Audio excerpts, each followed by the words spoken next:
obviamente un estado de acción muy importante, ¿no?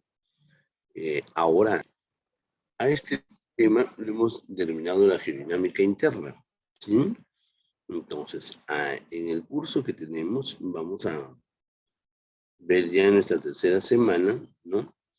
Y en nuestra segunda clase sobre, obviamente, qué es lo que sucede en la parte interna de la Tierra. Bueno, en principio debemos recordar a todos que el nombre del año es Año del Fortalecimiento de la Soberanía, ¿no? Ese es el nombre del año 2022. Ya hemos visto desde cuándo, quién es el encargado de colocar el nombre a los años. Esto por pregunta de examen de admisión a la UNI, ¿no? Entonces preguntaban el nombre del año y las alternativas están muy parecidas. Entonces los chicos tenían que saber, por eso todos los días y todas las clases debemos recordar, el año 2022 se llama Año del Fortalecimiento de la Soberanía. Y si alguna vez te preguntan quién protagonizó el hecho de colocar el nombre a los años, fue el presidente, el arquitecto Fernando Belaúnde Terra, ¿cierto? Muy bien. Empezamos entonces, vamos a hablar de la geodinámica terrestre. Cuando empezamos a hablar de la geodinámica terrestre, nos preguntamos, ¿no? ¿Cómo será tan posible de poder ver la estructura de la Tierra con elevaciones, ¿no? Prudentes, manifestaciones de que la corteza se eleva más y más y más y podemos llegar a puntos muy elevados, ¿no? Por ejemplo, el Huascarán en el Perú, una montaña hermosa, muy bonita, o el Everest, ¿no? Que está por Nepal, ¿cierto? Entre Nepal y China. Entonces, imagínese usted, señorita, ¿cómo se ha podido formar esa montaña tan elevada? O cómo existen los volcanes. Ayer nada más nos daban una noticia, ¿no? Que había observado un volcán cerca de Australia, un volcán debajo de las aguas, y había ocasionado un tsunami muy grande, ¿cierto? Y eso había llegado hasta a las costas de Chile, el tsunami, ¿no? Puso alerta en la costa y la gente pues tuvo que evacuar. Si nosotros vemos esta estructura donde existen cordilleras, volcanes, colinas, valles, mesetas, ¿no? O llanuras, o riscos, o de repente depresiones, hundimientos, uno se pregunta, ¿quién se ve encargado de poder hacer que así sea la manifestación de la corteza terrestre, ¿cierto? Mira tú, ¿no? Acá solamente en esta figura observas, ¿no? Y dices, uy, esto parece a los andenes. Y justamente eso aprovechaban los antiguos peruanos, en aprovechar la naturaleza para poder utilizarlo en su favor.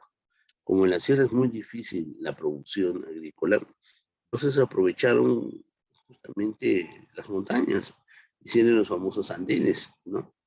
Y hasta el día de hoy perdura eso. En Arequipa nomás observamos nosotros en el valle en el cañón del Cotahuasi y del Colca, ciertas manifestaciones, son los cañones más profundos del mundo, ¿no? Y la población está muy cerca de ese cañón y hay construcciones de andenes. Hasta el día de hoy, la población aprovecha esa manifestación de la corteza, ¿no? Entonces nos preguntamos nosotros, ¿quién se ha encargado de poder formar esto, ¿no? Los ríos, los mares, y muchas veces nos dan un paisaje muy bonito, ¿cierto? Muy atractivo para nuestra vista, que no estamos acostumbrados de repente. Por eso que cuando viajamos a la costa o a la sierra o a la selva, nos sentimos totalmente muy complacidos al ver una manifestación de un relieve tan excelente, ¿cierto? Bueno, entonces esa estructura física que hemos visto, esta estructura física que estamos observando, está a cargo de alguien, ¿no? ¿Quién hace eso, profesor? ¿A quién estudia eso? Bueno, estudia la geodinámica terrestre, la geodinámica de la Tierra, y se encarga del estudio de esas fuerzas encargadas de poder modelar o de transformar la corteza terrestre o el relieve terrestre, ¿cierto? ¿Cuáles son esas fuerzas, profesor? ¿De qué fuerzas se está hablando que se encargan de amoldar esas condiciones de la corteza terrestre? Son las fuerzas endógenas y son las fuerzas exógenas. La dinámica terrestre se encarga de presentar dos fuerzas, las endógenas, endógenas. ¿Qué quiere decir? fuerzas internas, ¿no? Fuerzas internas. Estas fuerzas internas vienen desde el fondo de la Tierra y son las encargadas de construir, obviamente, la corteza. ¿Me entiende? Por lo tanto, como son internas, son estudiadas por la geodinámica interna. ¿Ok? Vienen desde el fondo de la Tierra y van tratando de salir hacia la superficie, pero en su camino van formando. Por eso que se presentan montañas, por eso que se presentan mesetas, ¿no? Por ejemplo, muchos de ustedes habrán ido de repente a Máncora, ¿no? Un lugar realmente encantador, pero la verdad, es encantador por las olas que tiene y se ha vuelto muy turístico para las personas que hacen ejercicio o tienen como deporte correr las olas, ¿cierto? Pero con el tiempo todo ese lugar se ha hecho pues obviamente un lugar muy turístico. Si tú sacas el mar y tratas de ver alrededor, no hay absolutamente nada, es desierto. Entonces se ha vuelto turístico y para incentivar el turismo se ha visto la manifestación de ir a varios lugares muy cercanos, islas, ¿no? La isla del Amor, la isla de las ballenas hacia el norte, ¿no? Bueno, esas son entonces las fuerzas internas que se encargan de amoldar, construir, son constructoras. Vienen desde el fondo de la Tierra, ¿no? Entonces, estos son las llamadas fuerzas internas, ¿ok? Perfecto. Ahora, vamos a hablar de las otras fuerzas. Como son dos fuerzas, viene la otra fuerza. ¿Cuál es la otra fuerza? Las fuerzas exógenas. Su nombre dice acá, exógenas.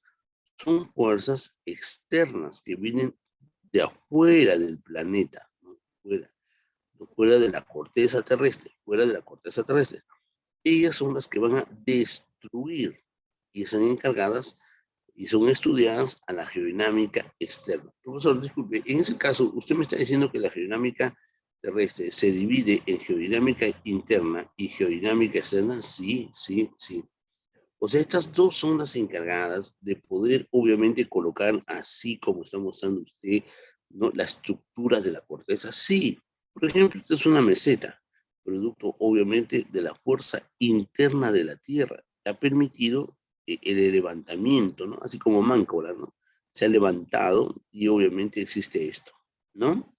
En el caso de Máncora se llama tablazo, ¿no? El valle, por ejemplo, ¿no? El valle, el río, por ejemplo, el río está erosionando, el río está carcomiendo, el río está obviamente destruyendo la corteza. Es una fuerza externa. Acá estamos viendo de una fuerza interna. Esta es una fuerza endógena. Y acá vamos a ver de una fuerza exógena. No, no, aparentemente no se nota, ¿no? Pero sí es una fuerza externa, ¿correcto? Y eso lo tiene el río. ¿Estamos? El agua es erosiva, el agua es destructiva. Si tú colocas un poco de agua, a ver, en la terraza que tienes o en la azotea que tienes, estoy seguro que a la semana ya el agua ha penetrado por las habitaciones, el agua ha hecho, pues obviamente ha destruido la construcción, ¿no? Es muy erosiva el agua. Entonces acá este río está cada vez está carcomiendo abajo, abajo. Así son los, por ejemplo, como se formaron los cañones, ¿no? Abajo siempre hay un río. Muy bien, profesor. Usted habló de las fuerzas internas y habló de las fuerzas externas. Profesor, las fuerzas externas vienen del exterior, ¿no? Sí, vienen del exterior a destruir, por eso son fuerzas destructoras. Estas son las fuerzas externas. Pero ¿sabes qué? Dentro de estas dos fuerzas existe otro agente muy importante que se encarga de modificar. El excelente modificador de la naturaleza, de la corteza, es el hombre. Y tú lo sabes, eso hemos hablado, ¿cierto? En este caso, estas dos fuerzas son los grandes moldeadores del relieve terrestre. Y ambos actúan, ¿ok? Entonces, lo que tenemos que entender, ¿cuál es la diferencia entre la geodinámica interna y la geodinámica externa, ¿cierto? ¿Cuál es esa pequeña o gran diferencia? Hemos dicho que las fuerzas internas son fuerzas endógenas, son fuerzas internas, son capaces de construir. Por eso es que están, obviamente, considerados como agentes constructores. Actúan desde el fondo de la Tierra. Eso lo hemos dicho, ¿no? Y van desplazándose por efecto de la gravedad, ¿no? A ver, va a favor o en contra de la gravedad. Entonces, si viene a favor de la parte interna, va en contra de la gravedad. Esta es la fuerza interna, ¿cierto? Pero la gravedad no es así, es al revés, ¿cierto? Entonces, es contrario a las fuerzas de la gravedad, ya que la gravedad es obviamente hacia abajo, ¿cierto? Entonces, puedo hacer yo así acá. Esto es la fuerza de gravedad, ¿cierto? Es al revés, ¿no? Entonces, esto se va a considerar la fuerza de la gravedad, ¿ok? Perfecto. Entonces, ¿qué construyen, profesor? Construyen montañas, mesetas, colinas. Esos son los que construyen estas fuerzas internas. ¿Correcto? ¿Y dónde están? Están en el manto superior. ¿Ok? Perfecto. Continuamos entonces. Ahora, la diferencia con la dinámica externa son fuerzas externas, son fuerzas exógenas, ¿correcto? Son fuerzas externas que vienen desde afuera, actúan desde el exterior de la corteza, pero van a desplazarse a favor de la gravedad. Como viene desde afuera, estas son las fuerzas externas, ¿cierto? Es una fuerza externa. Entonces, esta fuerza es igual que la gravedad. Por eso es a favor de la gravedad, ¿cierto? Fuerza a favor de la gravedad. ¿Estamos? Estas fuerzas son destructivas, destructoras son estas fuerzas. Y actúan a través de las erosiones. Por eso te decía hace rato el agua es muy erosivo, ¿cierto? El agua está en el río, ¿ves? Entonces el río destruye. Las olas también destruyen el relieve del litoral marino. Los vientos, ¿no? Cuando tú has visto que los vientos empiezan con fuerza, cambian la estructura de las rocas y también obviamente de la corteza en su magnitud. La lluvia es agua, ¿no? La lluvia es totalmente... Pero profesor, aquí en la costa no llueve. No, en la costa no llueve, nunca ha llovido. La precipitación que se da en la costa es una llovizna ligera, ¿cierto? Sí, profesor, entonces está mal cuando nosotros hablamos, no, Lima amaneció lloviendo. No, está bien, ¿no? Lima amaneció con una precipitación muy intensa. Eso es lo correcto, ¿no? Muy bien. Su accionar es obviamente sobre la superficie. Muy bien. Ya sabemos entonces cuál es la diferencia entre la geodinámica interna y la geodinámica externa. ¿Estamos? Muy bien. A ver, acá. Vamos a ver. La estructura de la geodinámica terrestre. La geodinámica terrestre se divide en dos, como ya hemos visto, ¿no? La geodinámica interna y la geodinámica externa. ¿Perfecto? Ahora, la geodinámica interna, que son fuerzas del interior de la Tierra y están tratando de salir desde el interior de la Tierra, entonces en estas fuerzas internas, que son las constructoras, ¿correcto? Son las constructoras, vamos a ubicar nosotros al diastrofismo y al vulcanismo. Uy, profesor, yo conozco mucho del volcán. Sí, sí, sí, sí. ¿Conoces mucho del volcán? Sí, yo conozco. A ver, el nombre de un volcán. Tú de frente me dices al volcán más bello que existe en el Perú. ¿Cuál es el volcán más bello? Arequipa, ¿cierto? Y en Arequipa, ¿cómo se llama? Está ubicado en Arequipa, pero ¿cómo se llama el volcán? Es el Misti, profesor. Ah, ya. Pero el Misti no está solito, chicos, ¿ah? Porque el Misti está ahí y está acompañado de dos volcanes. Que están obviamente en el valle de Arequipa, ¿cierto? La campiña de Arequipa, ahí están. El Chachani y el Pichu Pichu, ¿cierto? Ahí están y el Misi, son tres volcanes. Pero profesor, el Misi no erupciona, ¿no? Está dormido el Misi, ¿cierto? Sí, cada vez de repente cuando se mueve hace un fuerte sonido, ocasiona un temblor. Los arequipeños ya están acostumbrados. Un buen día yo estaba en la plaza de Arequipa y justo iba a tomar desayuno y caminaba y se empieza a mover, Dios mío. Y las personas que estaban alrededor me dijeron, tranquilo, el Misty está ahí, recién acaba de despertar. Muy dormilones, están acostumbrados, ¿no? Pero no entran en erupción. Entonces existen volcanes intrusivos que todavía no salen, pues intrusivo interno, ¿ves? ¿No? Intrusivo interno. Están dormiditos todavía, ¿no? Y existen volcanes extrusivos, o sea que ya han erupcionado. En el caso del Perú existen dos volcanes en erupción ya, ¿no? El Lubinas y el Sabancaya, ¿cierto? Justamente por esa zona, entre Arequipa y Moquegua, es la zona volcánica más álgida en el Perú, ¿cierto? Entonces, justamente ahí hay una cordillera que se llama la cordillera volcánica, ¿no? O barrosa. Muy bien, entonces ya tenemos entonces que el vulcanismo se divide en el vulcanismo intrusivo y el vulcanismo extrusivo. Intrusivo porque todavía no entran en erupción, ¿no? No han salido fuera de la corteza, están abajo aguardando en algún momento, ¿no?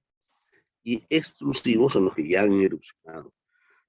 Y alrededor no se puede vivir a la redonda muchos kilómetros a la ronda, no se puede estar porque los gases que bota el volcán no permite obviamente soportar al ser humano o a cualquier otro ser viviente, pues, ¿no? Pero algún día botarán lavas así grandes, claro, algún día eso será, pero esperemos que muchos, muchos años, ¿no? Recuerda que la Tierra empezó con una actividad volcánica muy alta, ¿no? Y poco a poco fue transformándose. La otra parte de la geodinámica interna es el diastrofismo. Y acá aparece la orogénesis y la epirogénesis, ¿correcto? Orogénesis habla de formación, de elevación de montañas, de cordilleras, ¿correcto? Ahí, ¿no? Ese es orogénesis, por eso que uno de los sistemas orográficos más importantes del mundo es la cordillera de los Andes, ¿correcto? La epirogénesis habla de otro tipo de comportamiento, que ya lo vamos a ver a continuación. ¿Estamos? Muy bien. Ya hemos hablado de la geodinámica interna. La geodinámica externa también se divide, al igual que la geodinámica externa, en dos, obviamente, elementos. La degradación y la agradación, ¿no? La degradación es la meteorización y la erosión. Profesor, esto sí entiendo. Y la meteorización es el comportamiento interno de las rocas, lo que puede ser física o química, ¿no? Lo has visto con una roca. ¿Alguna vez has visto romper una roca? ¿No? Un buen día había un joven que quería llamar la atención de sus compañeras. Y dije, mira que yo rompo la roca, soy muy fuerte. Y las chicas, a ver, coge una roca y lo partió, ¿no? Y todas quedaron admiradas. Sus otros compañeros quisieron hacer lo mismo, pero no pudieron, pues, no pudieron. Dice, oye, de verdad, tiene mucha fuerza, ¿no? El romperrocas lo que hicieron. Pero realmente no fue tanto así, porque existe componentes internos de la roca que permiten una es muy débil la roca en la parte interna en cuanto a su estructura física o química. Eso es lo que vamos a ver nada más, ¿no? La gradación es la sedimentación y la compactación, ¿okay? De los suelos. ¿Okay? Y bien, empecemos entonces a hablar de la geodinámica interna. La geodinámica interna se divide, como ya hemos hablado, en diastrofismo, que a su vez nos permite entender la orogénesis y la epirogénesis. Y luego nos habla del vulcanismo, que constituye el vulcanismo intrusivo y el vulcanismo extrusivo. Bien, acá está justamente, ¿no? El diastrofismo, orogénesis y epirogénesis. Pero el diastrofismo, hoy bien llamado también tectonismo, habla de movimientos que pueden ser horizontales o movimientos verticales, ¿no? Que tiene obviamente la corteza. ¿Estamos? Los movimientos horizontales justamente hablan de la orogénesis. Los movimientos verticales hablan de epirogénesis, ¿correcto? En eso vamos a hablar dentro de poco. A ver, entonces lo que vamos a hacer nosotros es considerar, ¿no?, aquí el concepto de la orogénesis. Fíjese usted, ¿qué es la orogénesis? Orogénesis, origen de montañas, origen de cordilleras. Eso qué dice la orogénesis, ¿correcto? El nacimiento de cordilleras. En ese sentido, lo que tenemos que entender es justamente lo siguiente. Si esta es la corteza, van a existir entonces movimientos laterales, ¿correcto? Estos movimientos laterales van a existir sobre la corteza. Al friccionar esto, entonces se va a dar usted cuenta de que la parte interna obviamente se va a elevar, ¿cierto? Si usted quiere hacer un trabajo muy práctico y comprobar esto, va a coger una hoja, sobre esa hoja de papel, coge con sus manos en los extremos y acerca hacia la parte central, ¿no? Mejor dicho, hace la fricción de los laterales hacia adentro, hacia el interior. Y va a darse cuenta que la parte central va a tener un movimiento ondulatorio. En algún momento todo se va hacia arriba o en algún momento todo se va hacia abajo. Entonces ese movimiento ondulatorio que estás viendo, ¿no? Así, este movimiento es justamente la formación de las cordilleras, la formación de las montañas. Claro que no son de momento, ¿no? Eso tiene un proceso. Entonces, ¿qué es lo que ha pasado? Vamos a ofrecer movimientos horizontales.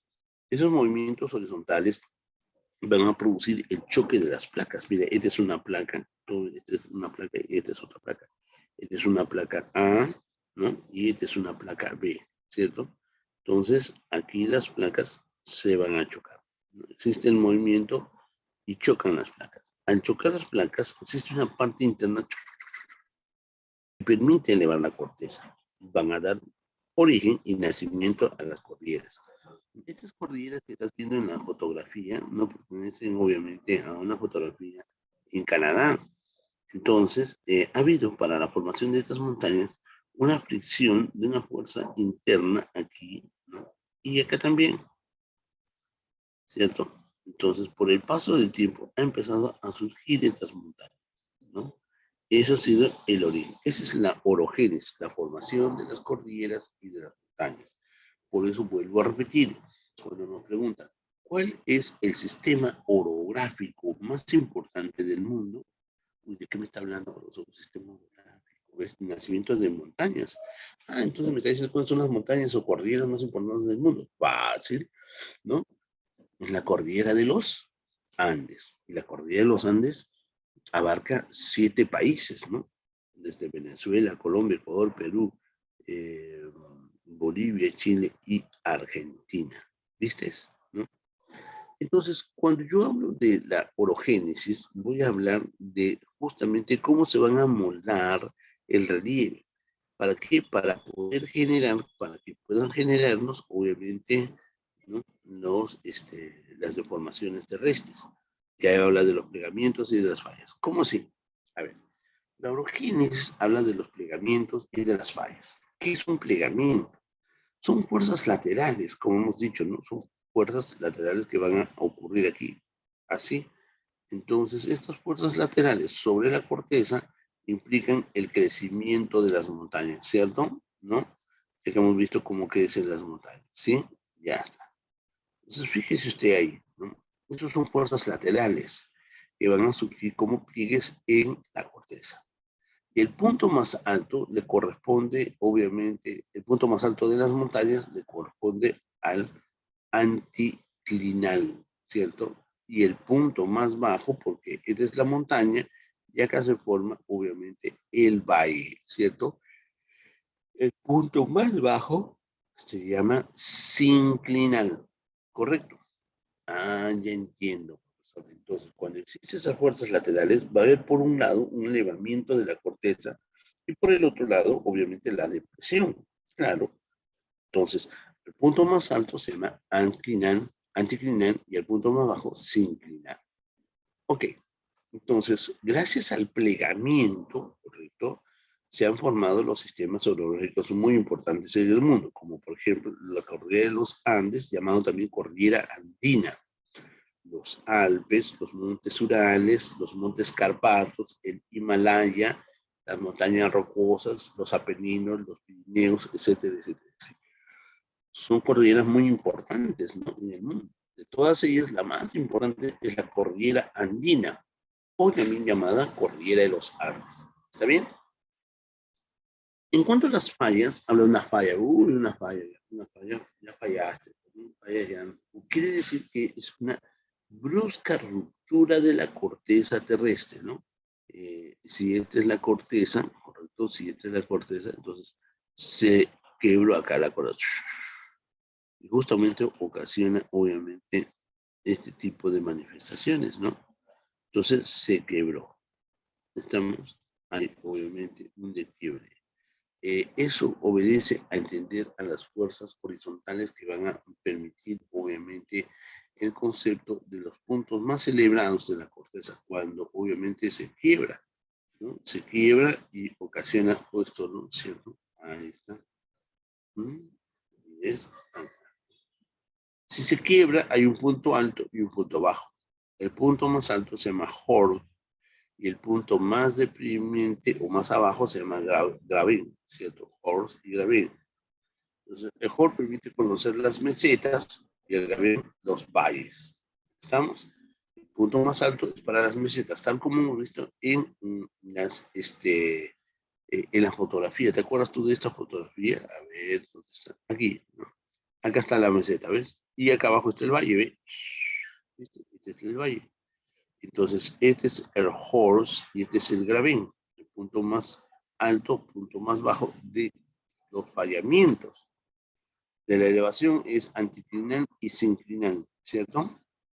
Ah, ya bien. Entonces, fíjese usted, profesor, ya que estamos en este tema, entonces usted me ha puesto que las fallas van a tener también, igual que los plegamientos, dos importantes puntos, ¿no? El punto más alto en el plegamiento se llama anticlinal y en una falla se llama horse.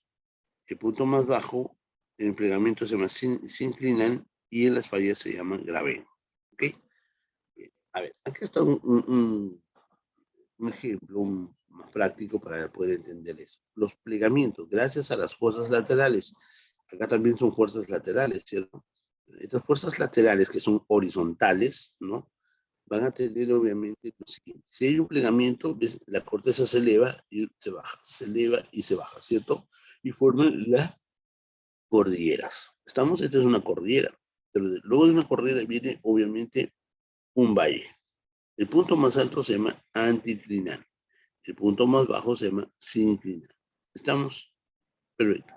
Y si es un valle, perdón, una falla, entonces una ruptura repentina de la corteza, producto de un movimiento, se rompió la corteza, ¿no? Se partió en dos. Entonces, el punto más alto se llama horse, que forman las mesetas, una mesa, ¿no? Meseta, horse. Y el punto más bajo, o las depresiones, se llaman gravel. ¿Estamos? Y así se forma, por ejemplo, es la montaña, punto más alto, horse, está el horse, ¿no? Este es el horse, punto más alto. Y abajo, ¿no? Esto se llama, de repente, este es el graven, porque es un hundimiento, una caída, ¿cierto? Muy bien, ya está, eso es todo. A ver, profesor, eso es en cuanto al diastrofismo, esa es la orogénesis. Ahora viene la hipérogénesis. Recuerda tú que no estábamos hablando del tectonismo, diastrofismo o tectonismo. Fuerzas horizontales es orogénesis. Todo lo que hemos visto es de acuerdo a los movimientos horizontales. Ahora vienen las fuerzas verticales, epirogénesis. Son fuerzas verticales que producen elevaciones y hundimientos en la zona de la corteza, ¿no? Gracias a este enfoque salió la teoría que se llama la isostasia, ¿no? En 1899, que habla justamente de las famosas placas continentales. Es decir, deben mantener una conducta en equilibrio de estas placas, ¿no? Pero realmente eso no se puede manifestar a ciencia cierta porque la naturaleza tiene un comportamiento muy repentino, ¿no? Entonces, estas fuerzas verticales han permitido de alguna manera formar cierta estructura en la corteza. En todo el planeta está formado por placas. A esas placas nosotros le llamamos placas tectónicas. Esa placa es como un rompecabezas, ¿no? Son aproximadamente 12 placas, que todo el planeta está formado. Entonces, está plasmado ahí. Entonces, abajo, como hemos dicho que existe una fuerza de presión, van a romperse y van a chocarse y van a así. Por ejemplo, también la fosa de Atacama. Una fosa es una caída, un hundimiento, un hueco, ¿no? Y la placa continental sudamericana. Esta es la placa del Nazca, que es un bloque inmenso, es una corriente inmensa, y donde vivimos nosotros en América, América del Sur, es otra placa. Estas placas se están chocando. Y abajo existe una fosa marina al fondo, ¿no? Por lo tanto, al chocarse estas dos placas, ¿sí? Provocan sismos grandes. ¿Sí? Mira, por el otro lado tenemos el dorsal de la Atlántica y obviamente la placa africana. Todo el planeta es así. Ese producto de choques han sido intencionados por la fuerza convectiva. Lo que estás viendo acá son fuerzas convectivas. Estos son fuerzas convectivas, ¿correcto?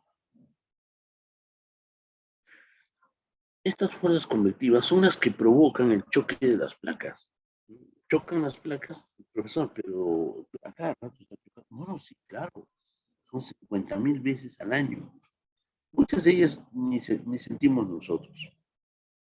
¿No? Pues muchas también, ¿no? Sentir, ¿no? Es muy natural los movimientos. Pero fíjate, al chocar las placas tectónicas abajo es como reventar 5 o 6 bombas atómicas. Recuerda que son a cientos de kilómetros, ¿no? Y lo sentimos nosotros, ¿no? Muy bien, acá están las fuerzas convectivas, las que provocan obviamente ubicadas en la astenosfera, ¿no? La intención de mover las placas, ¿correcto? Muy bien, ¿ves? Ese movimiento de placas han promovido la formación de los continentes. Fíjate tú, ¿no? Los continentes nunca estaban tan igual que conocemos hoy. Todas estaban unidas, como estás viendo, toditas estaban, todas formaban un solo bloque. Pero como formaron un solo bloque, como en este caso, estás viendo, todos formaron un solo bloque, oportunamente en el tiempo, este bloque se empezó a abrirse, ¿cierto? Y acá apareció obviamente un mar, ¿no? Tetis, ¿te acuerdas de Tetis? ¿No? Y se formó el mar Tetis. Entonces acá yo tengo la Pangea, esta es la Pangea, todo el bloque, ¿no? Junto, todo este bloque junto. Y esta es la Gondwana, ¿cierto? El océano inmenso. ¿Estamos? Entonces, como ya sabes que hay placas internas, se han ido moviendo, pero hace cientos de millones de años, ¿no? Y lo que pasó acá, obviamente, tener entre este,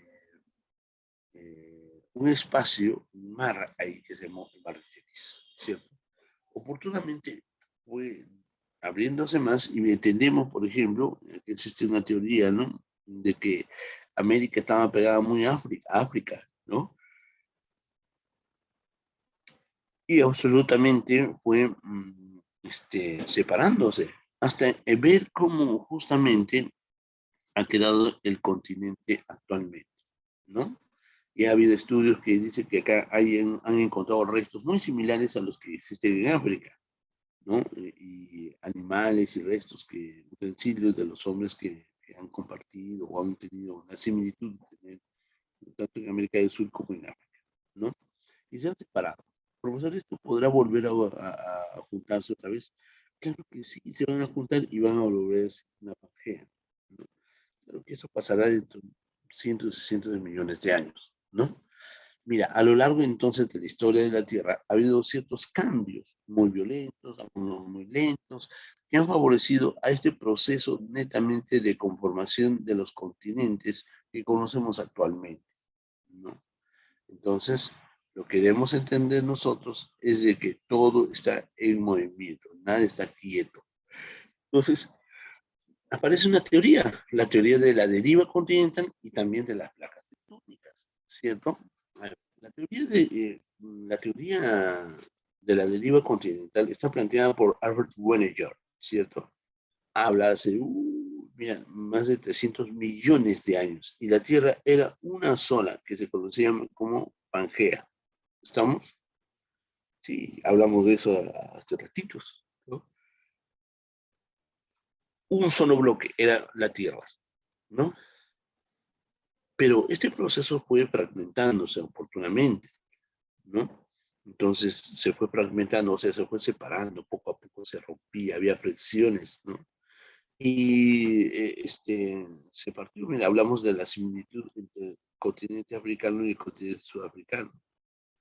Los hallazgos fósiles que se encontraron fueron muy semejantes a lo que se encontraron obviamente en América, ¿no? Y realmente ocasionó mucha incertidumbre. Bueno, eh, sustancialmente no quedó nada claro en este propósito, ¿no? Cuando le preguntaron cuál fue el origen de esta teoría y él dijo, pues el origen de la teoría fue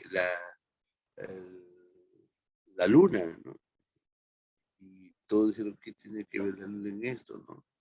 No puede formar de esta manera, ¿no? Y entonces quedó desestimada prudencialmente, pero sí es el origen del conocimiento de los continentes, ¿no?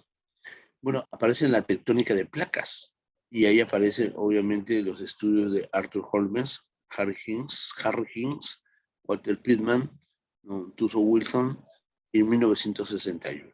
Y hablan de la teoría de la deriva continental. ¿Por qué? Porque fue la base sustancial para sacar una teoría diferente que se conoce como la teoría de la tectónica de placas. O sea, mejor dicho, la teoría de la deriva continental fue obviamente el inicio para poder obviamente sacar esta teoría. Se basaron, ¿no? Se basaron en este estudio, ¿cierto? Entonces, muy bien. La Tierra, o sea, el planeta, tiene alrededor de 12 placas, tal como comentamos, de tal manera que están ubicadas en la asterósfera, o mejor dicho, en el magma, ¿no? Y ahí aparecen las corrientes convectivas o fuerzas convectivas, tal como el profesor estaba obviamente explicando acá de las fuerzas convectivas, ¿cierto? ¿Ves? De las fuerzas convectivas en la atmósfera, ¿sí? En el manto, eso. Entonces, resulta de que estas fuerzas convectivas es la a cual se refiere, esas están en movimiento, ¿correcto? De tal manera de que en el manto grande, en un espacio inmenso, aparecen estas fuerzas y van moviendo las placas, están moviendo las placas y están provocando el choque o presionamiento, ¿correcto? Entonces, este movimiento va ocasionando famosos sismos, las regiones netamente volcánicas, las fallas y la formación de las cordilleras, ¿no? Las zonas donde las placas se chocan, es decir, en la subducción, generan las fosas masivas o áreas netamente volcánicas, ¿no? De tal forma de que esta es la estructura cuando se encuentra que el movimiento de las placas tectónicas han sido provocados por las fuerzas convectivas. ¿Ok? Bien. Estas son, pues, la estructura de las placas que tenemos nosotros en el planeta. Nosotros estamos en la placa sudamericana. Acá está Perú, ¿cierto? Este es Perú. Ahí está Perú. ¿Sí? Y al frente de nosotros está la placa de Nazca. El lugar donde nosotros pisamos se llama placa sudamericana. Consisten obviamente en movimientos muy fuertes en esta parte y sobre todo en Chile, ¿no?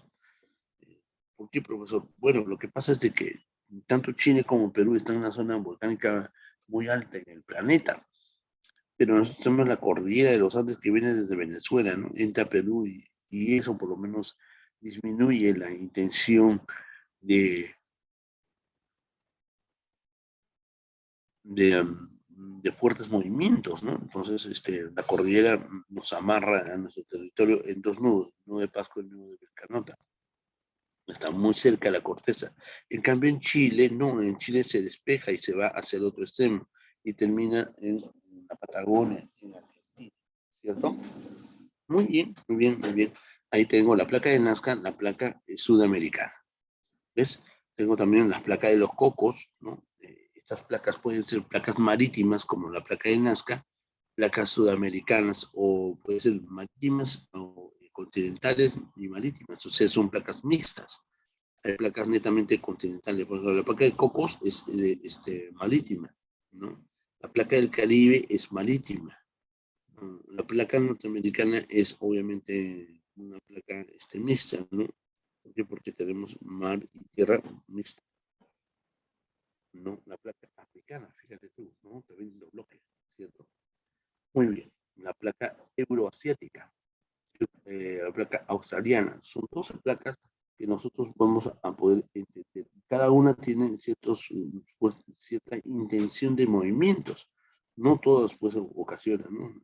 Acá en esta parte, en el Pacífico sí, y obviamente en la en Asia también, ¿no? Son muy fuertes, muy intensas, ¿ok?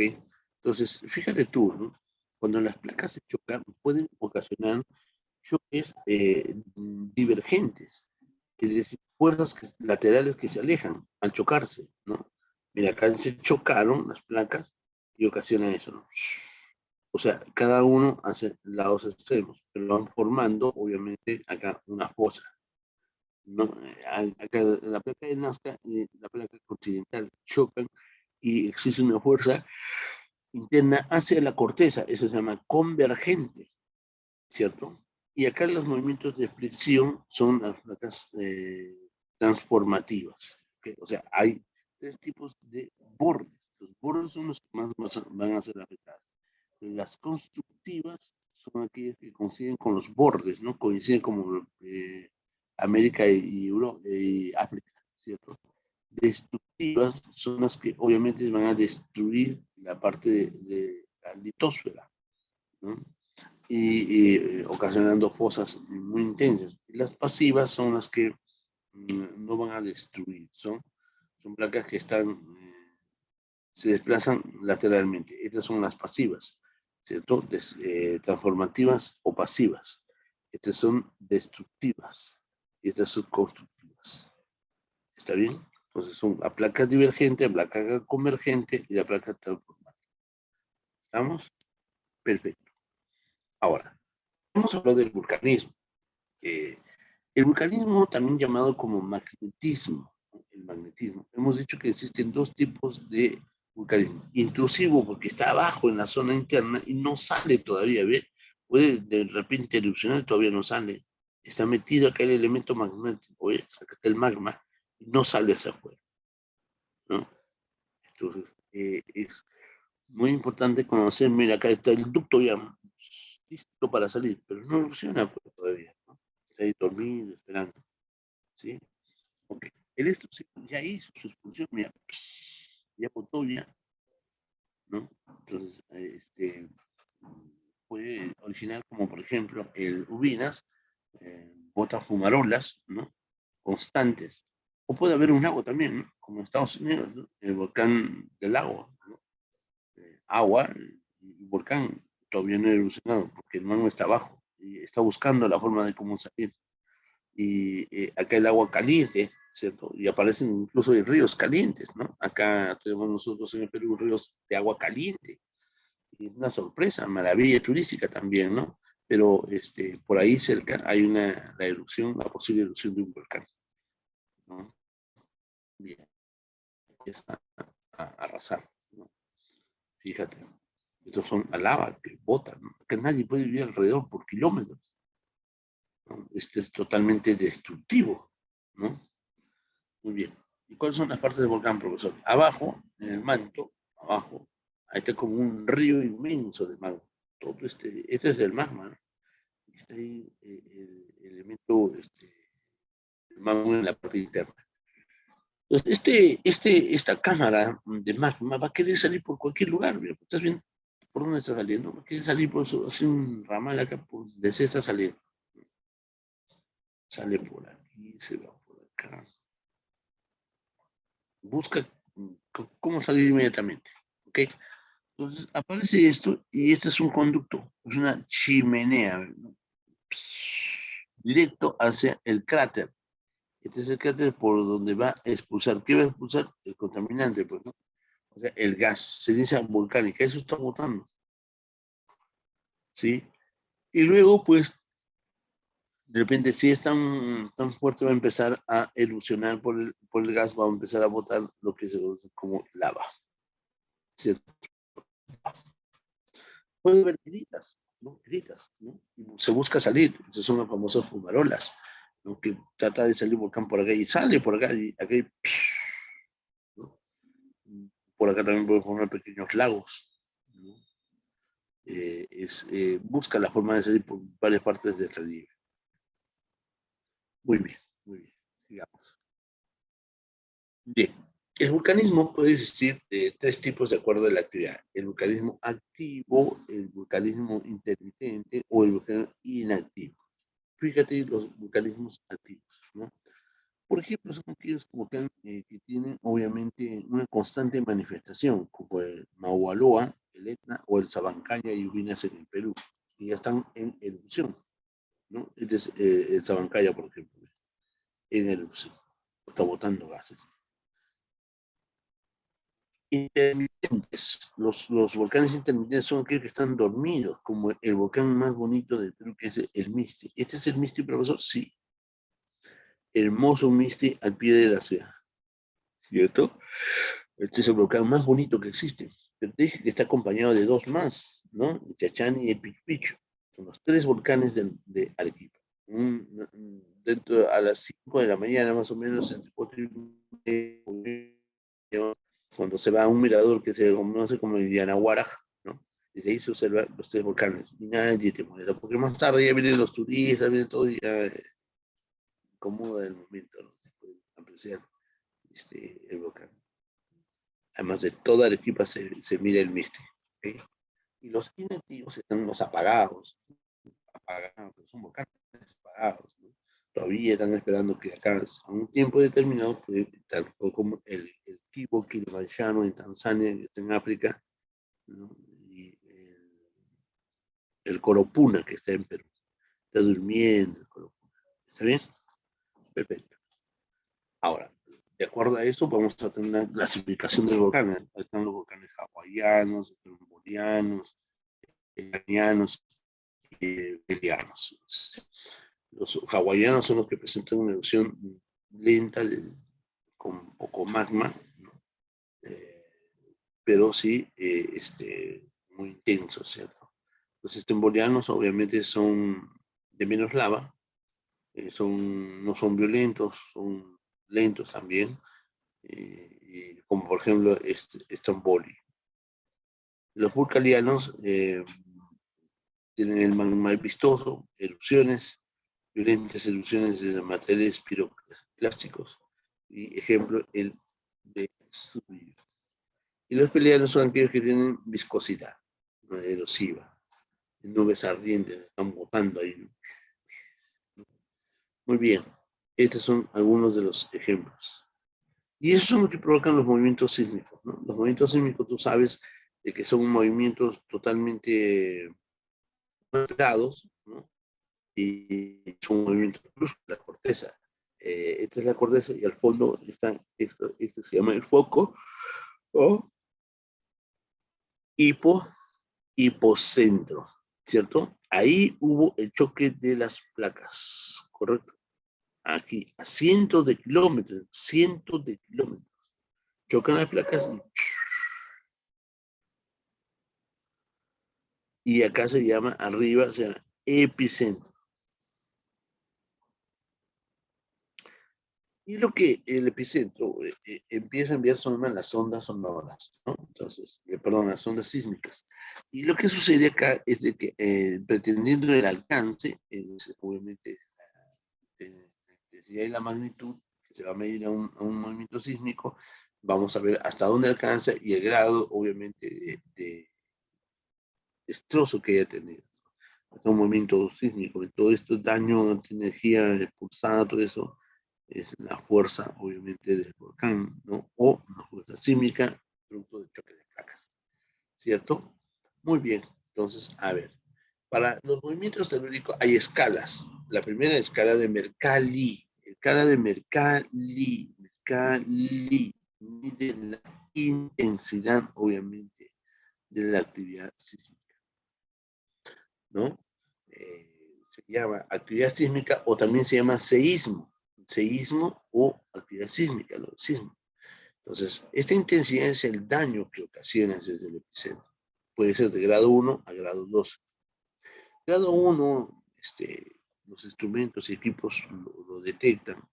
Grado 2 es muy débil, muy pocas personas lo deteccionan, ¿no? Grado 3 es muy ligero, ¿no? Algunas personas lo van a sentir. Grado 4, sí, si es moderado, mucho lo podemos sentir, ¿no? Grado 5 ya es algo más fuerte, ya los instrumentos y equipos también lo han detectado y es un fuerte movimiento, sacude muy bien, ¿cierto? Grado 6 ya tiene, las paredes se van a rajar, algunas construcciones se van a caer, hay víctimas en los hospitales, ¿no? Grado 7 es muy fuerte, ¿no? Deja grietas en las casas, se rompe. Grado 8 es destructivo, cae en las casas. grado 9, ruidoso. Las calles, hay mucho ruido, la gente grita, las casas se destruyen, ¿no? Grado 9, grado 10 es desastroso, los edificios se caen totalmente. Grado 11 son muy desastrosos, ¿no? Las construcciones se van a caer, la gente va a ser víctima de eso. Grado 2 es cataclismo total, nadie sobrevive, todo está destruido. Entonces, profesor, ¿alguna vez ha ocurrido este momento más fuerte que eso? No, que va. Sí, se ha ocurrido. ¿Sí? ¿De cuánto, profesor? Ah, 9,5. ¿Dónde? En Chile.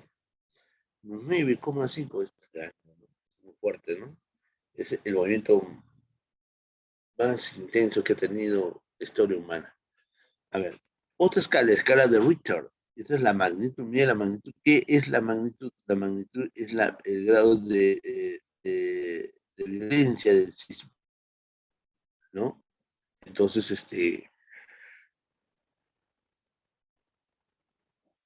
es muy fuerte esta magnitud, ¿no?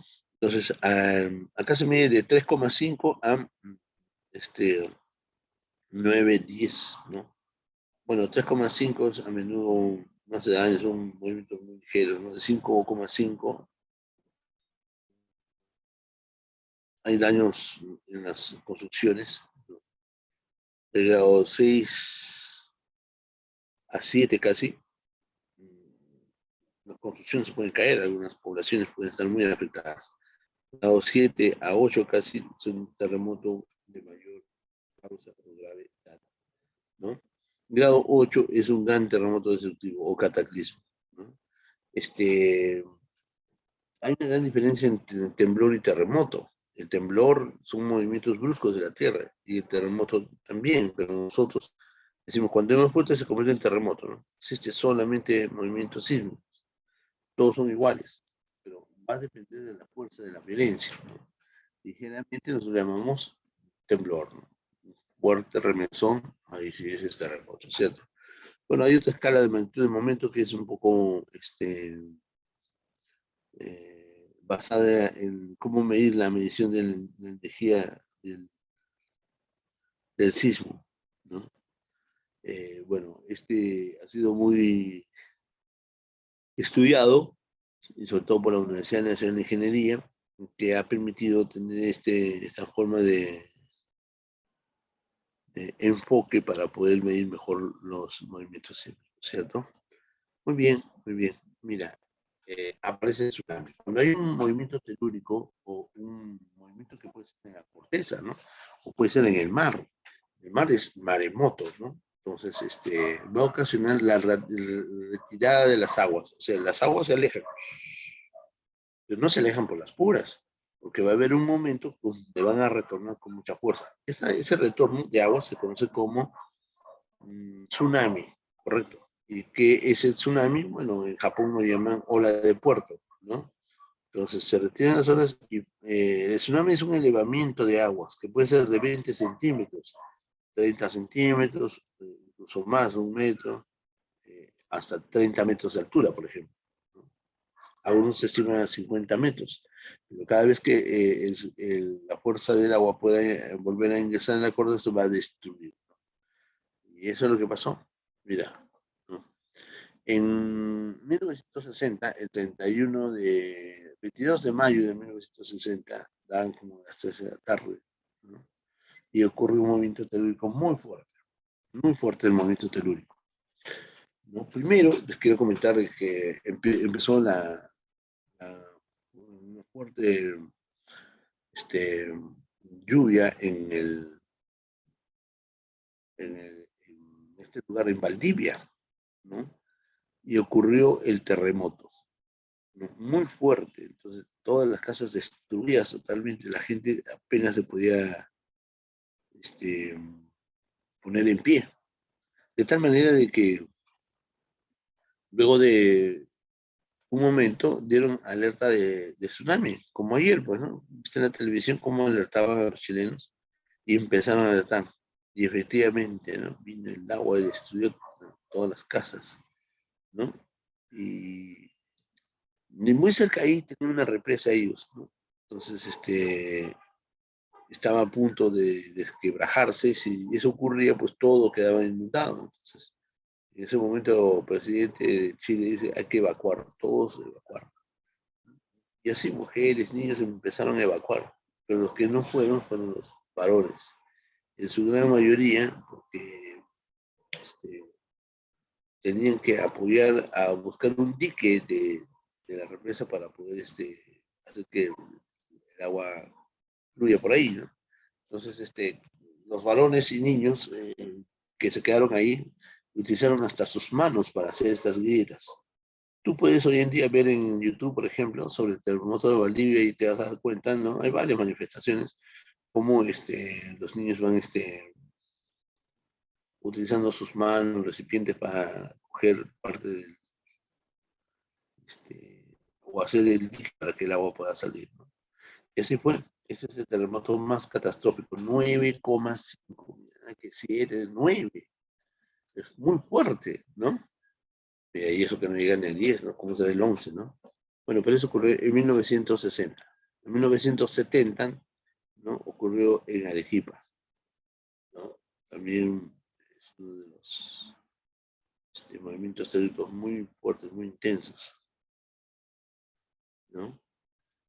Y en 1970 ocurrió el terremoto en Ancash, ¿no? Y ese que se vino el nevado del Huascarán y llegó a Rasraílca y empezó a llevarse agua, lodo, barro, todo, pues, y entró a Yungay y tapó toda la ciudad de Yungay, ¿no? Y no pudieron haber muchos sobrevivientes, salvo unos niños que estaban jugando a una altura ahí, el resto, mucha gente murió ahí y no se han sacado sus no se ha podido rescatar nada porque están haciendo, siento pues obviamente mucho lodo, ¿no? Sobre esa base se ha formado la nueva ciudad, la ciudad de Yungay. Imagínate tú. Muy bien. Ya está. Ahora hablamos de la dinámica externa. Externa, ¿sí? A ver, un minutito para poder explicar esto, por favor. Un minutito más.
Bueno, a ver, muy bien. Ya estamos en la dinámica externa. Aquí hablamos de la degradación y agradación, ¿no? La meteorización y la erosión, ¿cierto? A ver, vamos a ver de qué se trata. La geodinámica externa, ya hemos dicho que son fuerzas que vienen desde afuera, ¿no? Fuerzas que vienen desde afuera a destruir la Tierra, ¿cierto o no? A la corteza, ¿no? Esas son las fuerzas externas, correcto. Esas son las fuerzas externas que vienen desde afuera, ¿ya? De tal manera que cuando ingresan a la Tierra, van a acogerse de agentes. Estos agentes van a ayudar a estas fuerzas a tener una mejor manifestación. ¿Okay? Estas fuerzas internas vienen sobre la Tierra a poder moldear el relieve terrestre, ¿no? A través de los agentes climáticos y de la fuerza de la gravedad. Estas fuerzas son justamente la meteorización y la erosión. Entonces, yo tengo que entender qué cosa es una meteorización y luego qué es una erosión, ¿cierto? Una meteorización es un proceso de desintegración, ¿correcto? Es un proceso. Y acá simplemente no puede ser una desintegración tanto física como química. Es destrucción, pues, ¿no? Las fuerzas Z destruyen. Entonces, se va a desintegrar, ¿correcto? ¿Qué cosa se va a desintegrar? Los componentes sólidos de la corteza. O sea, profesor, me está hablando de la descomposición de la corteza, sí, porque son fuerzas externas, son fuerzas exógenas. Van a desintegrar. ¿Y qué cosa van a decir? Las rocas y los minerales. ¿Correcto? Entonces, la forma de destrucción de las rocas y los minerales se da a través de la edafogénesis, que va a permitir la formación de los suelos. Edafografía, suelos. Cierto estudio de los suelos, la edafografía. Logía, ¿no? Muy bien. A ver, este proceso entonces va a permitir obtener sedimentos que van a poder, no sufren desplazamiento, sino desintegración en el mismo lugar. Claro, no hay necesidad de moverse, sino que en el mismo lugar se va a desintegrar. ¿Correcto? Gracias a la meteorización. Existe meteorización física y existe meteorización química. ¿Correcto? La meteorización física, ¿sí? La meteorización física es aquel que va a desintegrar la roca. Todos van a desintegrar la roca, ¿cierto? Pero no sufren cambios o alteración. Destruye la roca oportunamente, ¿no? Correcto, no sufre cambios o alteración en su componente químico interno. Estamos, no sufren cambios o alteración, ¿sí?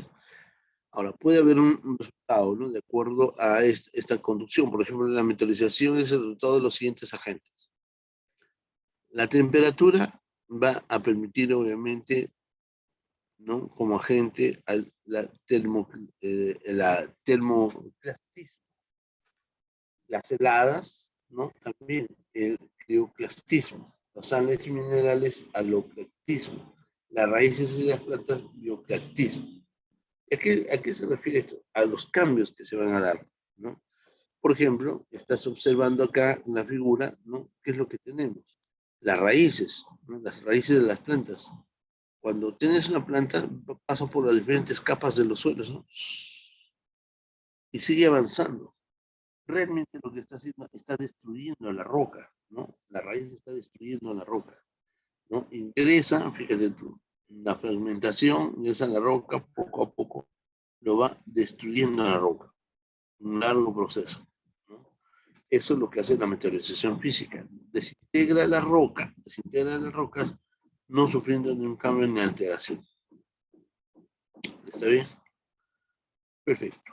Entonces, acá existe también la meteorización química.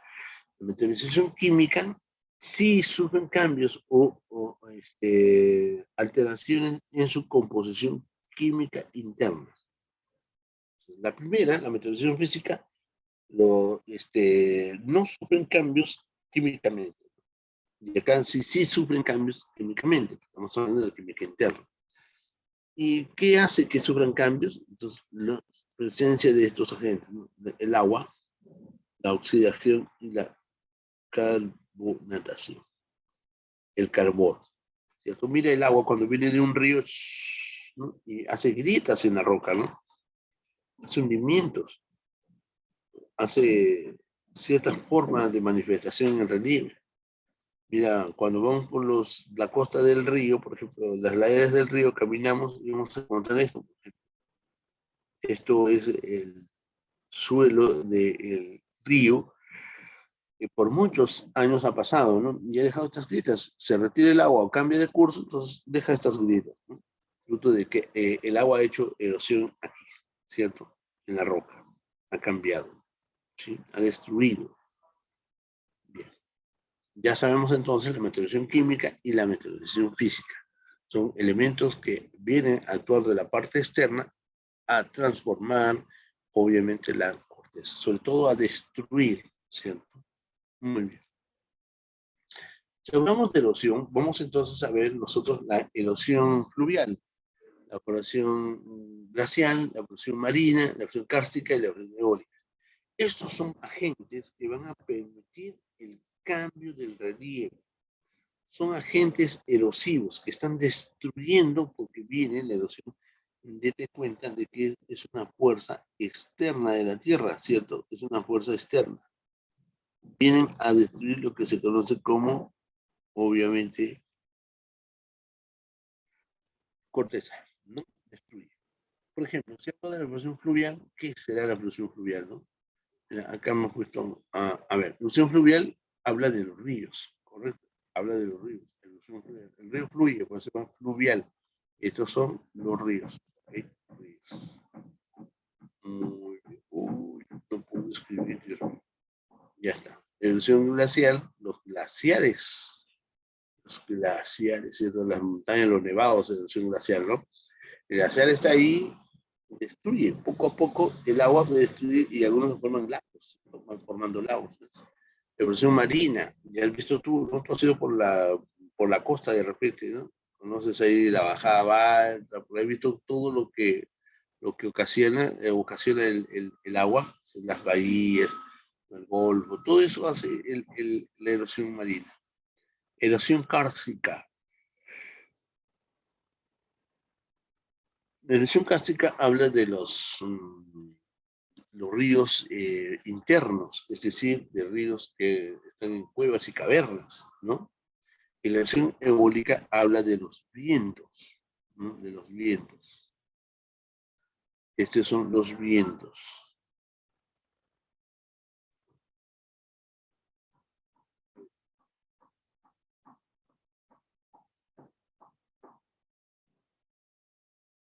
Bien, ya está, ahora sí. A ver, empecemos entonces a hablar sobre la erosión. A ver, eh, acá hemos colocado la evolución fluvial, ¿no? La evolución fluvial, la evolución glacial, la erosión marina, la erosión kárstica y la erosión eólica, ¿cierto? Entonces, como son fuerzas externas, van a destruir, ¿cierto? La erosión fluvial es aquella que se da por acción de los ríos, es acción de los ríos. Fluvial, río, el río fluye, el río va a formar valles en B, forma de B, en V, ¿no? Valles en forma de V. Cañones va formando, terrazas aluvionales, coros de hielo. Estos coros directivos son llamados también a los valles, ¿no? A los valles son llamados los coros directivos, que es lo mismo. ¿Ok? Eso es lo que se encarga de formar la erosión fluvial. Mira, ¿no? La fuerza externa a través de los ríos forma eso, los valles, los cañones, las terrazas, ¿no? La erosión glacial, habla de aquello que es producido por los hielos y los glaciares. Hielo y glacial, ¿no? Ahora, estos hielos y glaciales también van a encargarse de formar ¿qué? Los valles en U, los circos glaciares, las abras o pasos y las morrenas, ¿cierto? A ver,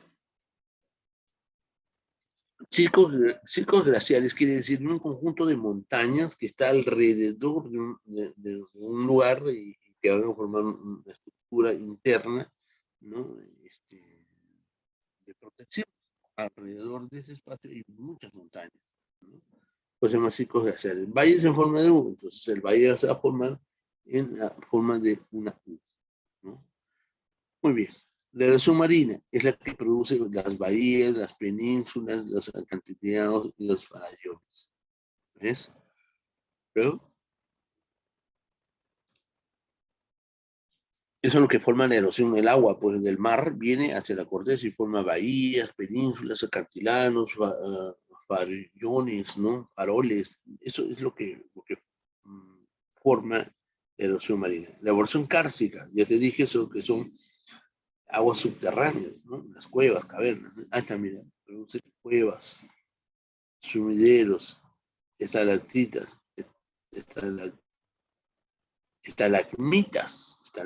estalagmitas y estalactatos, ¿no? Muy bien. La erosión eólica, las fuerzas del viento, van a formar pedestales, dunas, medanos o bosques rocosos. Muy bien, ya sabemos entonces, ahora lo que tenemos que hacer es observar, ¿no? Mira, la erosión fluvial. ¿Estás viendo ahí abajo un río? Sí, Sí, profesor. Ya. Abajo forma un valle, el valle fluvial, el valle fluvial. Ya, abajo esa es la erosión fluvial. Ajá. Y se presenta un río y al costado hay un valle. Eso que está acá es un valle. ¿Ves? Puede ser en ambas laderas, acá también puede haber otro valle. Se presenta un río y hace eso, ¿cierto? Bien. Esto es como un cañón, ¿no? O valles en U, mira, valles en V, ¿no? Ya, ¿verdad, profesor? Acá están los cañones también formados, mira, el río está y los cañones. Ese se llama sistema fluvial, sistema de los ríos. Y el río hace, ¿no? Eh, cañones. Y acá están los valles, mira, acá abajo están los ríos y la población se ayuda de estos ríos para obviamente cultivar zonas, ¿no? Este, por ejemplo, creo que es la fotografía del valle del Urubamba, ¿no? Que aprovecha las aguas del río, mm, este, del río sagrado de los incas, ¿no? ¿Cierto? El río Urubamba, ¿cierto? Muy bien, muy bien. Eso es entonces lo que hace el río, ¿no? Ahora de origen glacial, mira, estos son los pasos o abras. Pasos o abras que la montaña no continúa, sino hay un camino, ¿no? Un espacio así, esos pasos y abras, ¿no? También tenemos, por ejemplo, estos son los pasos también, estos son pasos, estos son las morreadas, ¿no? O morrenas, perdón, las morrenas. Estos son glaciares, esta es la montaña y forman lagos. Hay algunos muy bonitos, obviamente. Los nevados y han formado, obviamente, puntos de espacio o, obviamente, el lago muy cercano o río muy cercano al nevado, ¿cierto? Erosión fluvial, acá está lo que te digo, bueno, mira, toda esta parte que estás viendo ha sido provocado por el océano, ¿no? El océano tiene la fuerza de las olas y van a carcomer el espacio. Y acá, esos son acantilados, ¿no? Eso ha hecho, pues, obviamente, la erosión marina, ¿no? El agua del mar ha venido ya por mucho tiempo y ha formado esto. Ahora, el hombre puede venir acá a utilizarlo para algunos deportes, ¿no? O clavados que haces, eso ya es cosa aparte. Miren lo que hace toda la formación de las dunas, ¿no? Eh, los farroles, acá están los farroles, ¿no? Salientes, farroles. Muy bien. La erosión cárstica, cuevas y cavernas, estalactitas, estalagmitas. Y cuando se juntan, acá está junto, mira, ve, estalactatos, ¿sí? Estalagmitas, estalactitas del piso, el techo, y se unen, ¿no? Estalactados. Eso no pasa de la noche a la mañana. Eso ocurre por cientos de millones de años. Bien. Erosión eólica. Mira esta formación de rocas, ¿no? Las dunas, los desiertos, esos son provocados obviamente por los vientos. Mira todo lo que nos dejan, la fuerza de los vientos. Y obviamente con eso hemos obviamente terminado, ¿cierto? Perfecto. Ya que hemos terminado, todo bien, todo ok. Entonces, espero que usted me haya entendido esta clase, ¿cierto? ¿No? Un poquito extensa de las formas, pero ahora vamos a pasar a resolver la práctica dirigida. ¿Te parece? Sí, por favor. ¿No? A ver, todos sacando la práctica dirigida, por favor. A ver, saquen la práctica dirigida para ver y leer. Y quiero que me ayudes, por favor, a resolverla. ¿Ya? A ver, saquen, por favor, un minuto para sacar la práctica.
Ya, listo, ¿cierto?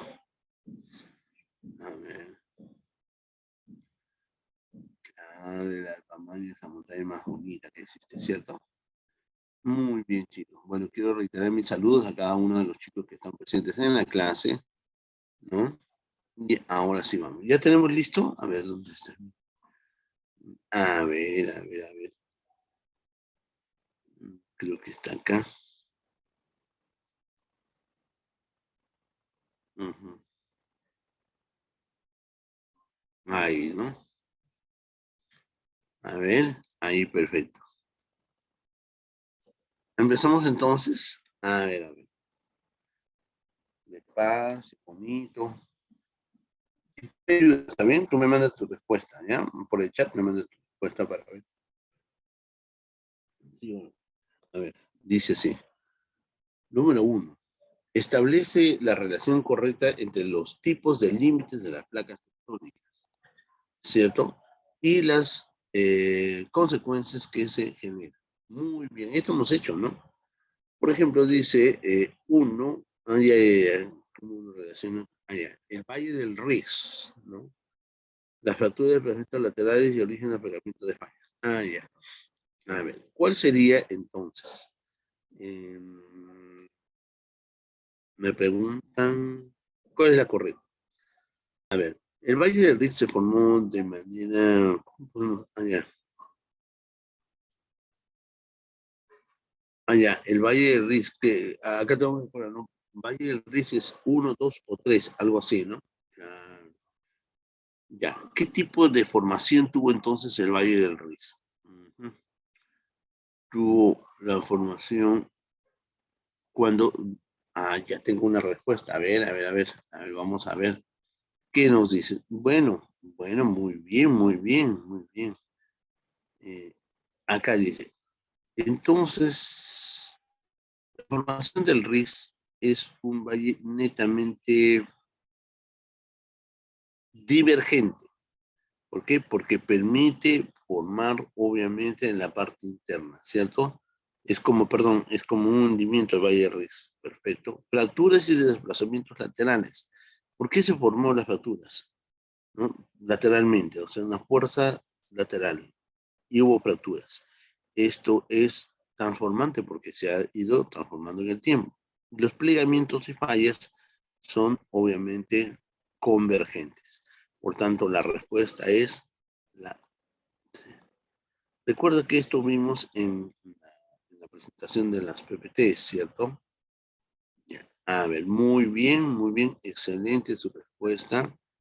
Pregunta número 2. A ver, Perú, Chile, Japón y Estados Unidos, ¿no?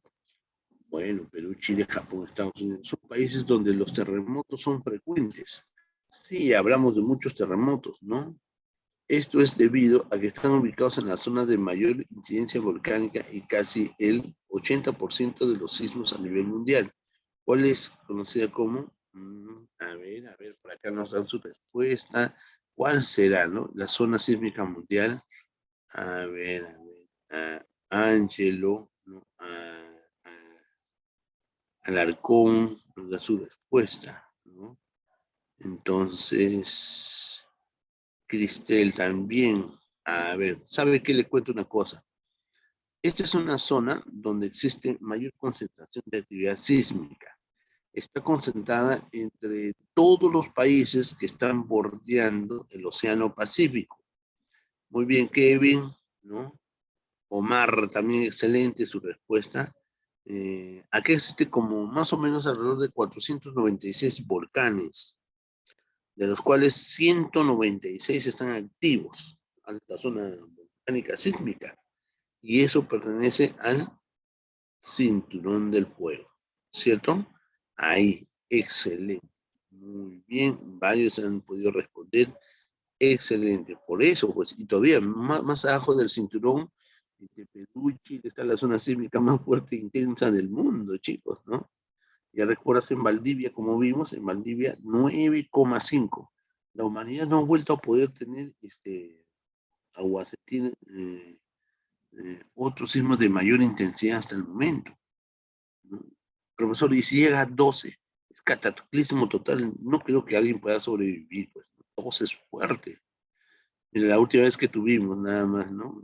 Acá en Lima, a 116 kilómetros de profundidad, ¿no? Ahí se chuparon las placas. Y nosotros sentimos muy fuerte, ¿no? Pero no llegaban a 7, ¿no? Sí, profesor. ¿Cuánto fue? 5,6, ¿no? Mira, ¿no? Pero la intención muy fuerte, ¿no? Muy bien, ¿ves? Por eso que estamos ahí. Y si no tuviéramos la cordillera, uy, sería peor, pues, ¿no?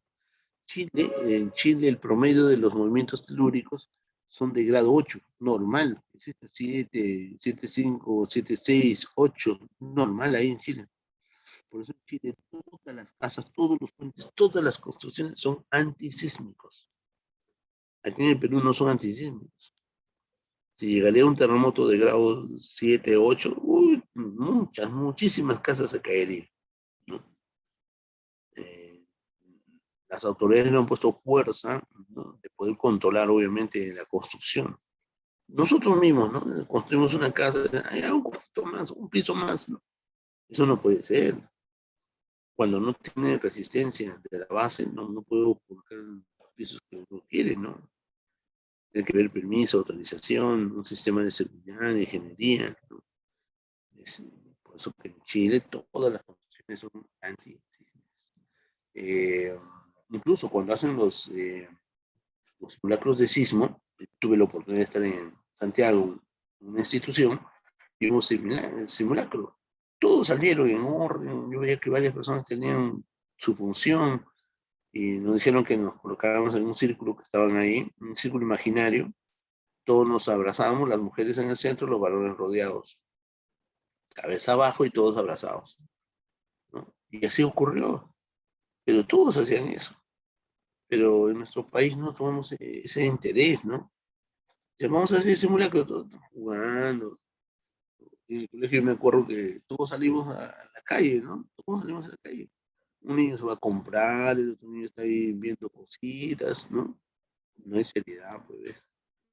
Imagínate que nos ocurra un sismo tan fuerte. Muy bien, muy bien, muy bien. Vamos a la pregunta 3. Dice así.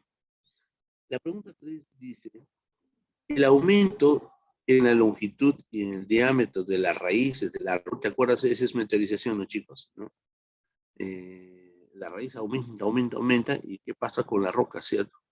Que penetra en las aberturas de las rocas, produce su gradual desquebramiento, claro, una fuerza que destruye, pues, a partir de la presión ejercida sobre sus paredes. ¿Correcto? Muy bien. Esta acción es un ejemplo de proceso denominado, ya está, ¿cuál hago yo? A ver, ¿cuál podría yo colocar ahí? ¿Cuál sería tu respuesta? A ver, acá yo tengo una respuesta.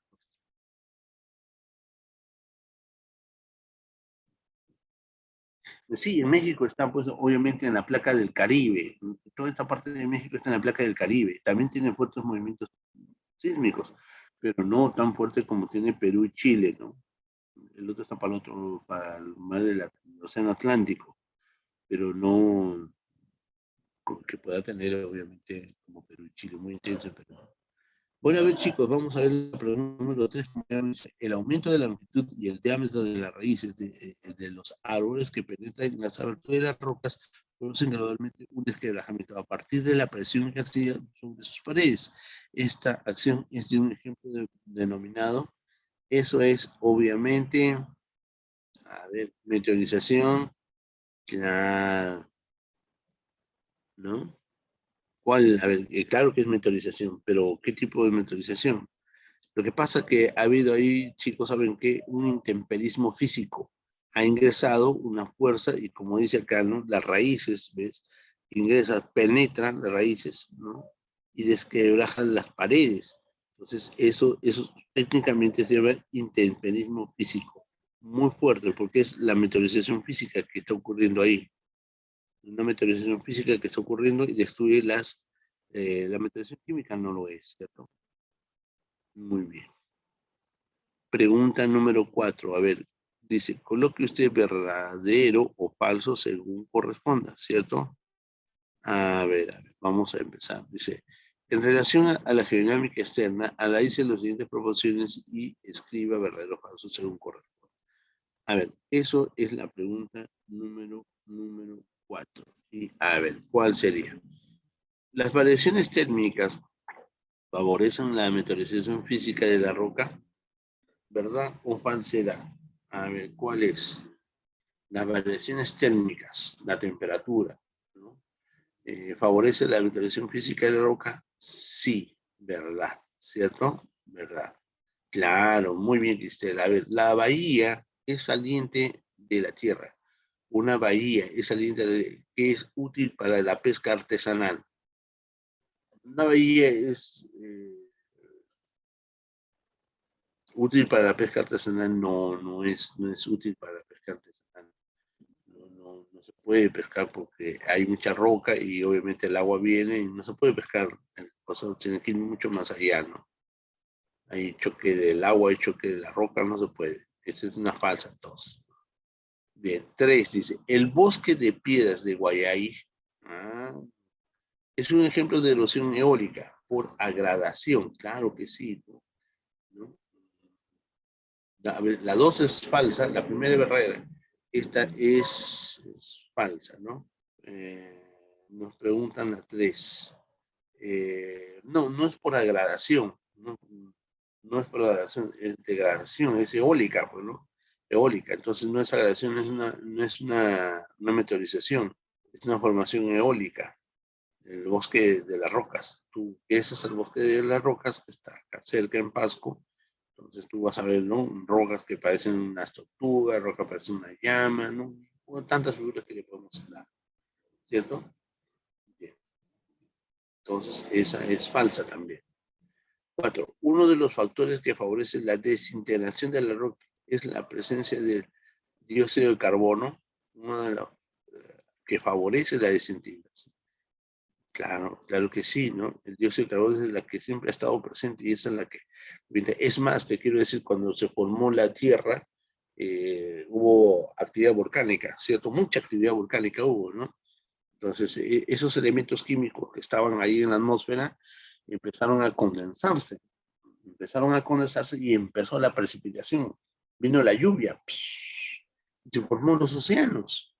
Entonces, el dióxido de carbono empezó a actuar, ¿no? En los océanos, en el agua, chocaba con la roca. La reacción, entonces, del dióxido de carbono con el agua en la roca formó la sal. Por eso los océanos son agua salada, ¿entienden? Por la presencia del dióxido de carbono. Por eso permite, obviamente, que es un factor netamente preponderante, favorece la desintegración de la roca, ¿no? La sal pues carcome, ¿cierto? Por lo tanto, esa sí es verdadera. Entonces nuestra respuesta sería ¿Mm? ¿Sí? Bien, 5. A ver, 5. Dice 5 así. A ver. Relacione correctamente los diferentes relieves del sector costero con sus respectivas características. Ya. A ver, uy, se me hace difícil. A ver, ¿cómo es esto? A ver, ¿cómo hago yo? Chicama, Fortaleza, Mochechao, Bayóvar, Lobitos y Arica. Este es el norte, ¿no? A ver, ¿cómo hago yo? A ver, Chicama, Fortaleza. ¿Dónde está Chicama, Fortaleza? ¿Qué son Chicama? Chicama es un valle, es el valle más productivo del país. Fortaleza también, aquí en Lima, ¿no? Entonces, ¿qué son? Son valles productivos de caña de azúcar. Uno C, puede ser la A y puede ser la D, ¿cierto? Entonces, mira, Chicama es un valle, el valle más productivo del Perú, Fortaleza que está en Lima. Por eso puede ser, ahorita son valles productivos de caña de azúcar. Sí, 1C.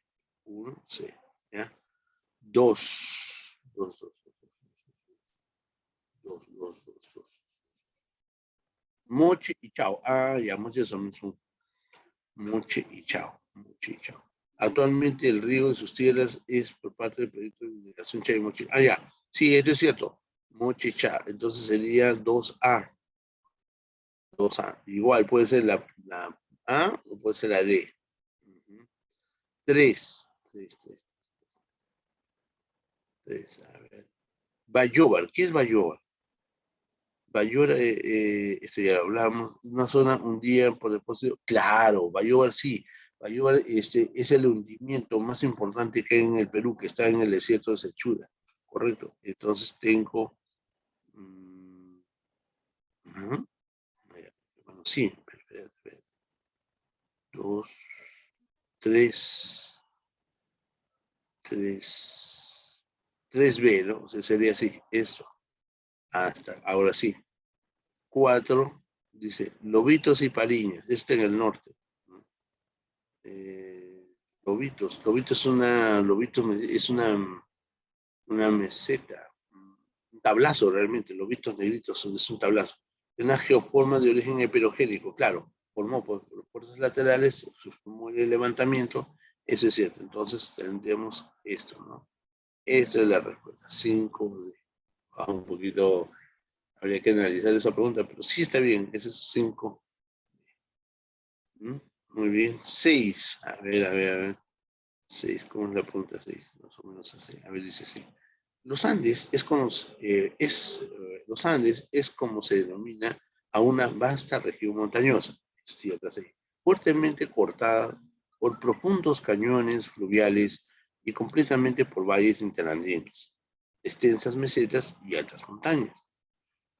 Todos formamos, todos formados por la acción combinada de varios procesos geomorfológicos. Al respecto, indique las afirmaciones correctas. La formación correcta. La formación correcta. A ver. El cañón del Pato se originó por la erosión del río Santa en la cordillera de los Andes. El cañón del Pato se formó por la erosión del río Santa creo que es la verdadera, ¿no? Es verdadera. Claro, el cañón del Pato se originó por el río Santa en la cordillera Blanca. Ya, a ver, déjame ver, parece que sí. ¿No? El Nevado de Yerupajá está ubicado en la zona reservada de la cordillera de Walwash. Sí, esto sí, Yerupajá, ¿no? Sí. 2. El volcán de Coropuna se localiza en la cordillera de Chila, en la región Arequipa. Claro, ¿no? Sí, ¿no? Claro que sí. Entonces tengo ya 1, 2 y 3 son verdaderas, ¿cierto? 1, 2 y 3 son verdaderas, ¿o no?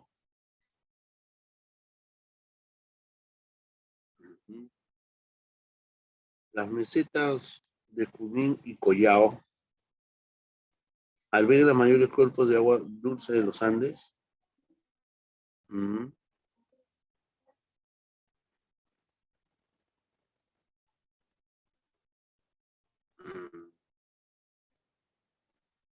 Este es verdadero, ¿no? No, este sí es verdadero.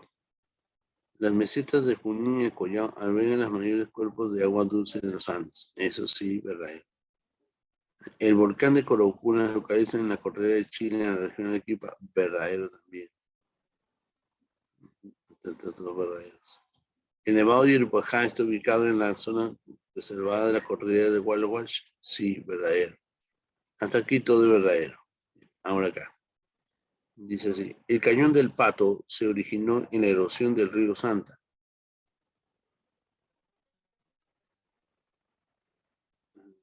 No, se originó en la erosión del río Santa. No será. El cañón del Pato se originó por la erosión del río Santa en la cordillera Blanca. Sí, o sea, tú hablas del cañón del Pato, abajo está el río Santa. Por la erosión del río Santa en la cordillera Blanca. Lo que me hace dudar mucho esto. El cañón del Pato se originó en la erosión del río Santa.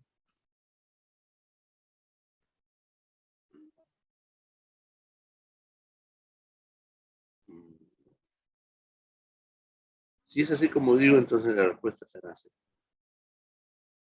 ¿no? Ay, así es. Esto me hace dudar mucho. La respuesta C, acá, ¿no? Sí, sí, sí.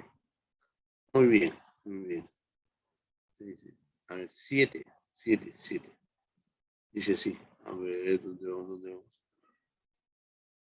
A ver, dice, la selva o la región amazónica corresponde al sector oriental de nuestro territorio, ¿no?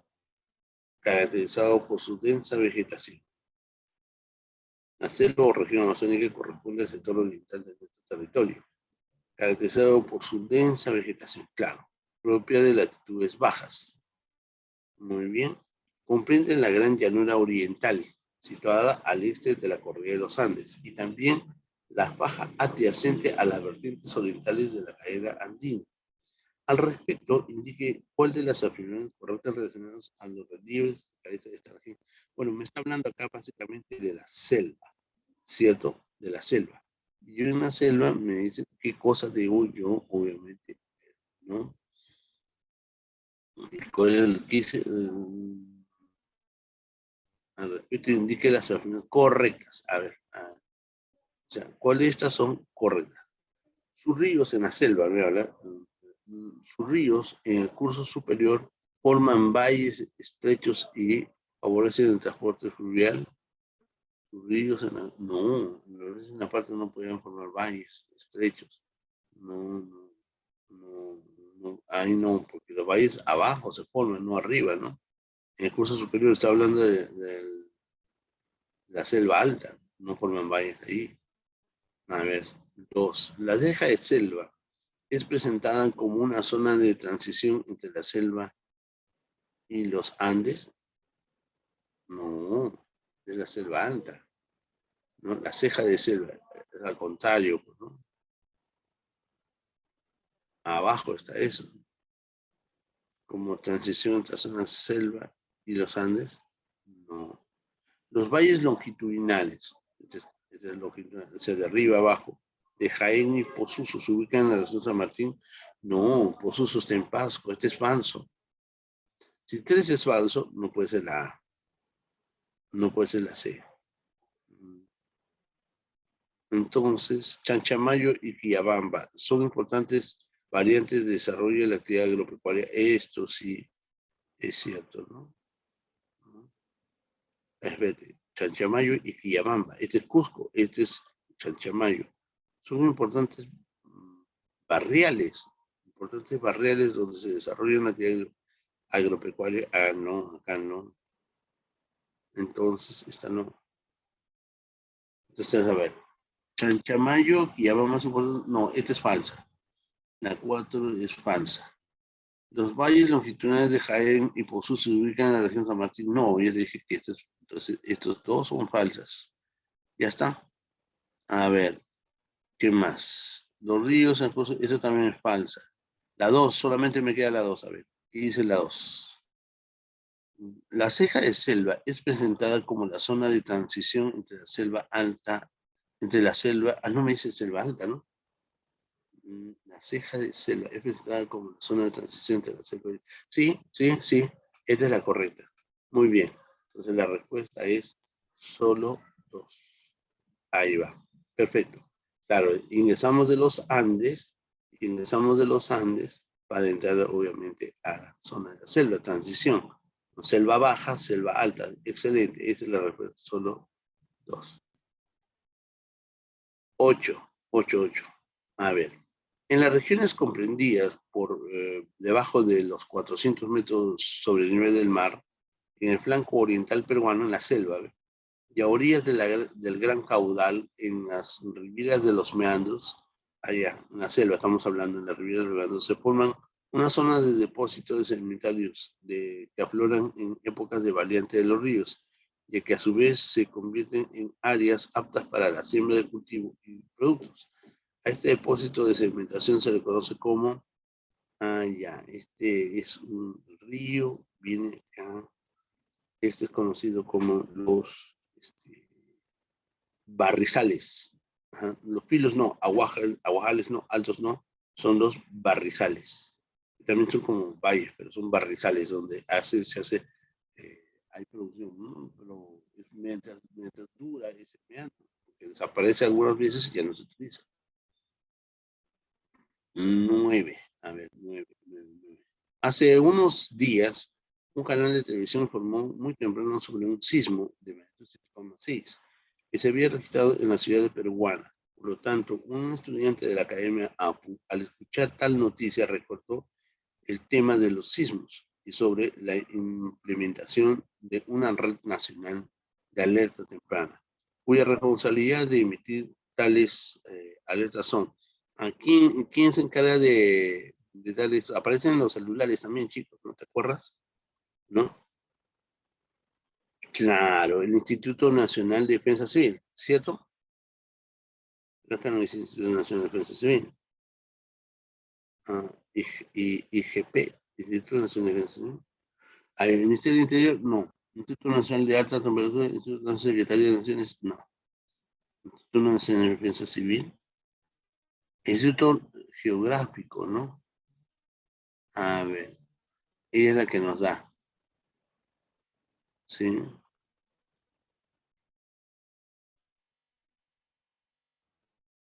IGP, ¿cierto?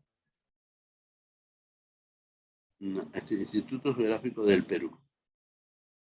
Instituto Geográfico del Perú. Qué rara esa pregunta, ¿no?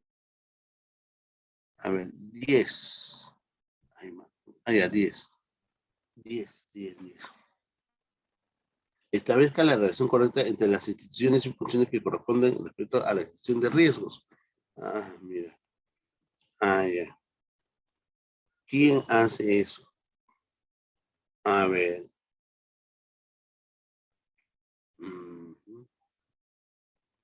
Ah, ya. ¿Qué hace INDECI? INDECI. ¿Qué hace INDECI? ¿INDECI qué hace? INDECI monitorea y coordina las acciones de atención previa a la emergencia, no.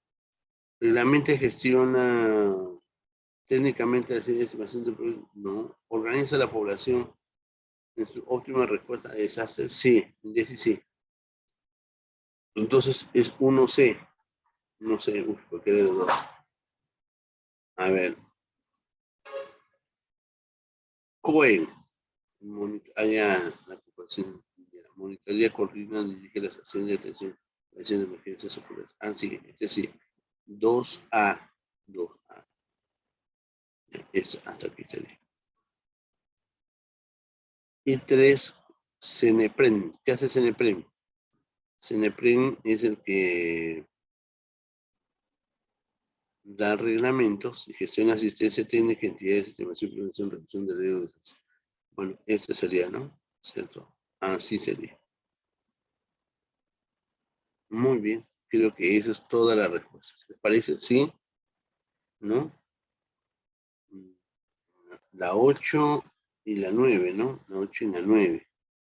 A ver, la 8 y la 9. La 8 y la 9. ¿Cuál era la 8? Ah, la 9 es D y la 8 es D. Dedo. Democracia, ¿no? Dedicación. Débil. Ya está. Muy bien. Ok. Gracias a usted. Ok. Bueno, ese es el detalle, ¿sí? Perfecto, chicos. Entonces, miren, seguramente ya vamos a ver bien cómo hacemos para seguir aplicando las otras prácticas. Y no olviden, por favor, que siempre va a haber ahí una practiquita para que usted lo desarrolle, ¿sí? Bueno, Miss, ¿alguna indicación?